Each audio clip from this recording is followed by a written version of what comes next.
Olá, amigos. Eu quero fazer uma reflexão com vocês aqui. Vou fazer em várias partes, né? Vou lançar no canal. Hoje é 15 de agosto de 2025. Agora são 14 horas e 45 minutos. Estou falando de Porto Alegre. Deus ele me deu uma visão a respeito da oração do Pai Nosso. E que essa oração ela pode nos trazer, né, solução de muitos problemas, inclusive de cura de enfermidades. Então eu quero ler aqui em Mateus 6,7, Jesus dizendo: quando orardes, não useis de vãs repetições, como fazem os pagãos, pois imaginam que pelo seu muito falar serão ouvidos. Deus, o vosso Pai, sabe tudo de que tens necessidade. Por isso, orareis assim. Então Jesus ele dando uma sugestão de oração. Vocês conhecem a oração do Pai Nosso, então vou analisar cada ponto, fazer uma reflexão sobre cada ponto. Então, Pai Nosso que está nos céus. Então, Jesus ele está dizendo Pai Nosso, né? Então, Pai de Jesus Cristo e Pai dos discípulos. No caso, hoje nós somos os discípulos de Jesus Cristo, né? Somos filhos de Deus. Então, quando nós passamos a nos dirigir para Deus, Deus nos deu essa liberdade, né? Ele nos trouxe para a filiação. Nós somos filhos de Deus. Então, isso contribui, né, para a nossa fé, né? Porque nós temos um Pai que está nos céus. Então, é um Pai muito importante, que tem o governo do mundo, que tem o governo e o controle sobre todo o universo, né, sobre todos os homens, né? Então e esse foi o plano de Deus. Então nós fomos resgatados do reino das trevas e transportados para o reino de Jesus Cristo. Então nós somos herdeiros do reino. Então Deus é o nosso Pai, né? Nós somos herdeiros do reino.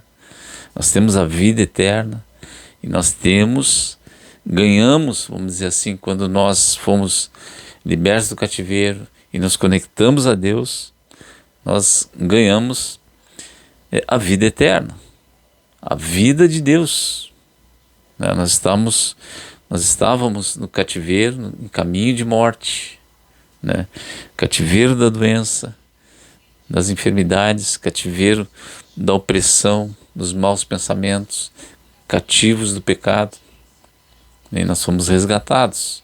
Então Deus amou o mundo de tal maneira que deu o seu Filho unigênito para que todo aquele que nele crê ou que aceite, né, esse plano de salvação como verdadeiro não pereça, mas tenha vida eterna. Então nós saímos do caminho de morte, onde impera o medo da morte, né? Fomos resgatados, fomos transportados para o reino de Jesus Cristo, nos conectamos a Deus e passamos a ser filho de Deus, né? Quando a gente olha lá o Novo Testamento, né, a crucificação de Jesus, ele foi crucificado, ele foi condenado por dizer que era filho de Deus. Isso aí para os judeus era uma blasfêmia. Então hoje nós temos, vamos dizer, essa porta aberta diante de Deus. Recebemos a natureza de Deus, nós nos tornamos nova criatura, nós nascemos de novo, aí passamos a ser filhos de Deus, né? E mais do que isso, né, o apóstolo Paulo vem dizer que nós fomos crucificados com Cristo, nós ressuscitamos com Ele e nos assentamos juntamente com Cristo nas regiões celestiais. Então não é pouca coisa. O que significa, né, nós nos assentarmos juntamente com Cristo nas regiões celestiais? Posição de domínio, posição de governo, né? Isaías vem dizer que um menino nos foi dado, um filho nos nasceu, e o governo ou o domínio, né, está sobre seus ombros, e nós estamos unidos a Cristo. Então Deus tem poder, esse poder é nosso, nós somos herdeiros, né? Não que Deus vai deixar de ter poder, vai nos dar o poder, não. Nós como filhos, nós temos, vamos dizer assim, essa esse mérito, né? Não é bem mérito, mas nós somos dignos de ser filho, de ter o poder. Jesus diz: todo o poder e autoridade me foi dado nos céus e na terra. Ele deu isso aí aos discípulos e deu a nós. Então, esse foi o plano de Deus. Então nós somos filhos de Deus. Eu lembro da passagem lá do filho pródigo, né? Que o filho pródigo, ele pegou a herança, saiu, gastou tudo, daí ele se deu conta, estava passando mal lá e tal, se deu conta que ele tinha que voltar para o pai dele, que o pai dele era bom, né? Ele ia pedir perdão, ia sugerir para o pai dele, né, para ser um de seus empregados, porque os empregados passavam bem, e ele estava, né, não tinha nem comida, vamos dizer assim. Então ele foi lá e propôs para o pai dele em ser um dos seus servos, um dos seus empregados. Mas Deus, ele é bom e ele é pai, e ele não abre mão, vamos dizer assim, dessa natureza de pai dele, né? Porque nós fomos dignos, né? Então o que o filho disse para o pai dele? Eu não sou digno de ser chamado teu filho, eu quero ser um dos seus empregados. Ele disse: não, a partir do momento que tu vem pedir perdão, tu é meu filho. Aí ele falava, tal, fazia a proposta dele, e o pai mandou: traz a melhor veste, traz o anel, traz a sandália para os pés dele, matai o bezerro cevado, né? O outro filho soube disso, ficou indignado: meu pai nunca me deu nada, esse aí gastou todo o dinheiro da herança, então tu nunca me deu nada. Daí o que o pai dele disse? Não, tu sempre estás comigo, tudo que eu tenho é teu.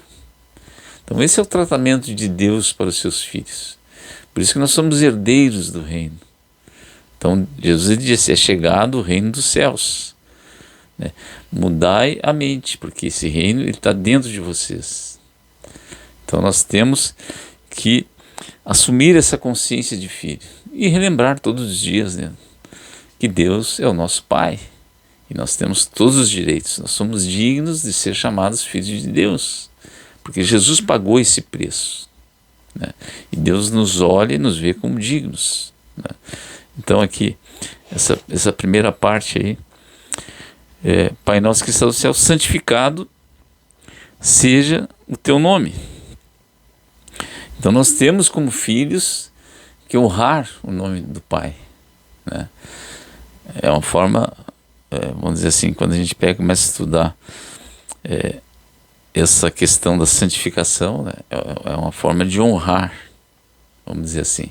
Então nós, com a nossa vida, com tudo aquilo que a gente faz, com o que a gente representa, a gente deve honrar o nome do Pai. E a gente pede para o Pai que isso seja feito de forma, vamos dizer, pelo menos em volta de nós, né? Então Deus, ele nesse relacionamento que nós temos com Ele, nós temos que entender que nós temos, vamos dizer, adquirimos todas as promessas que foram estabelecidas na palavra de Deus. Deus enviou a sua palavra e os sarou e os livrou da morte, os livrou da destruição. Então nós temos isso, nós temos essa palavra. Essa palavra é o próprio Cristo, né? Logos lá, que foi trazido por palavra, pode ser trazido por ideia.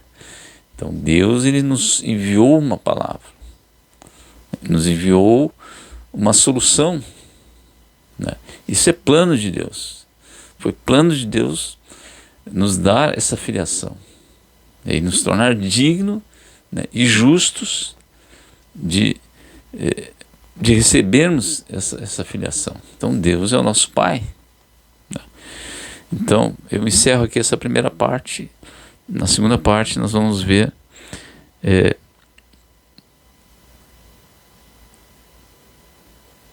Pai nosso que estás no céu, santificado seja o vosso nome,